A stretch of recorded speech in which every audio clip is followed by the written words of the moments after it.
Becky, you're first. Okay. Well, first and foremost, I'll sit down and listen to what you have to say. I don't have all the answers, and you know better than anyone, since you're, at ground zero working with these issues. You can really inform us, and together we can come up with some kinds of solutions. I'm very open-minded.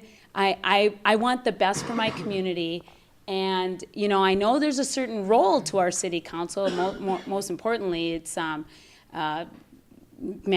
managing the budget, or when the mayor presents its budget, we have to be the watchdogs over that. But I know, just as a community leader, if there's anything we can do to help you with your efforts, again, I think that's really important. I don't have all the answers. I'm a representative. If I'm fortunate enough to have your vote in November and win, I'm a representative of you, and I would spend my time learning more about your issues and how we can work together. I wouldn't be a counselor sitting up there saying, oh no, I don't, this doesn't work here. I believe there's a way to address many of our issues and just be open-minded about it. So I'm one that's proactive. I believe in our community, and I believe that we can come up with solutions to our issues. So.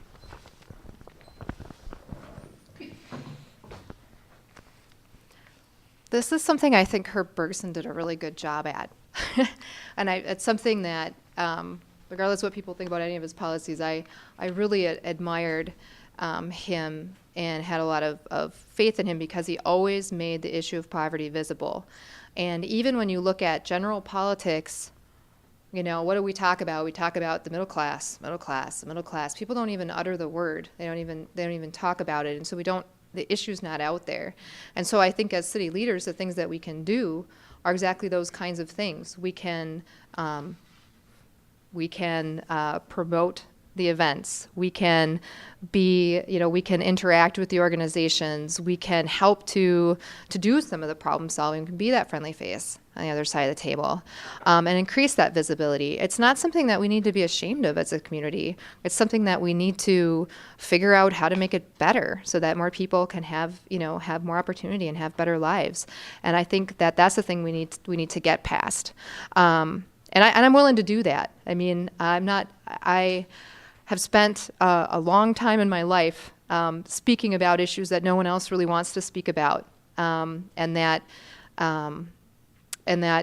make things sometimes uncomfortable for people at first, but then by speaking about them very openly, all of a sudden people become a lot more comfortable with it. And the other thing I just want to kind of point out is I think that there's kind of two ways of looking at poverty. And one way is a real charitable kind of a way that's almost kind of dismissive of the people that are really struggling with the issues of having low incomes. Is like, oh, well, help out you poor people.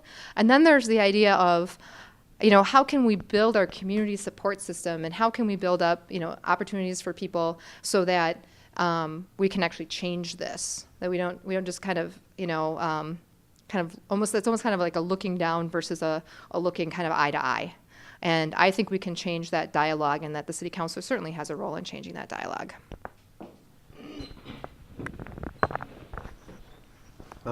Generally, when I speak about being a voice or, visibility, one of the first things you got to do is you got to do your research. That's what I love stuff like this.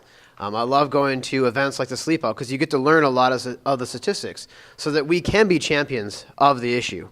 I just want to, point out someone I think who does a tremendous job of this in this community, and that's Steve O'Neill. I'll be honest, half the stuff I know from Steve O'Neill on this issue in particular.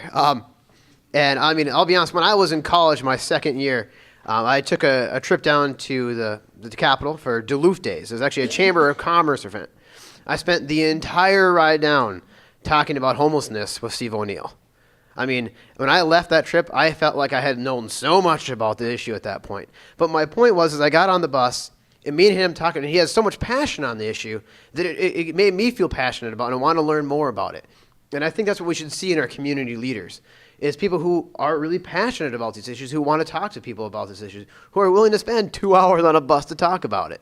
And in a lot of ways, I think sometimes being a community leader is also pointing out the other community leaders. I think sometimes some people do a better job than others.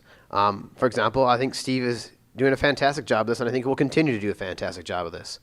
And I think that's part of being a city councilor, is pointing people in the right direction as well. I also work in the veterans community, and a quarter of all veterans who go through service end up homeless at some point in their life. And I'm happy to say that in my role, I can actually tell people who they should go talk to get some assistance in that. McPhee, it's on 3rd Street here. But my point is that's what we should be as community leaders. Not only people who are willing to talk about the issue, but also can point people in the right direction to actually get assistance and to know where to get assistance. So, there we go. Thank you.